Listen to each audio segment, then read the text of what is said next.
ირგვლივ სიცოცხლის ნიშანწყალი არ არის. ქვების გორების გარდა არაფერი ჩანს. თუმცა ახლა მორიგ ბენეფიციართან მივდივართ გადაღებაზე.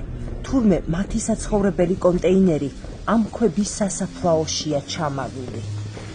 ცხოვრობ ქვისამტვრევ ქარხანაში, ძალიან მტვერში. ისეთი მტვერი არ წყალს აწვდიან არაფერთა. ისეთი მტვერი არის ხოლე რომ ბავშვებს გარეთ სულ დავკეტავს ყველაფერს და ბავშვები მიმყავს სადღაც მუხების ქვეშა. რომ ბავშვებმა ცოტა ჰაერი ისუნთქონ. თორე აქამდე დაიხოცებოდნენ ეს უბედური ბავშვები.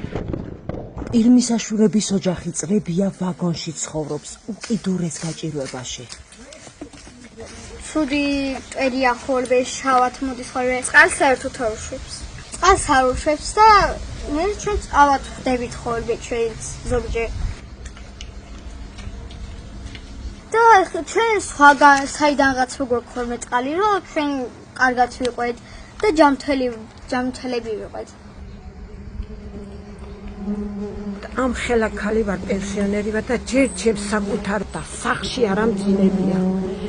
ვინდა რომ აი სიმყუდროვე მქონდეს, პატარა კოტეჟი იყეს და ჩემი შვილთან ერთად ცოტა ხანი მაინც მაცოცხლა. გასულ წყლები ჩამოდის მაღლიდან ამოწევს გარეთ.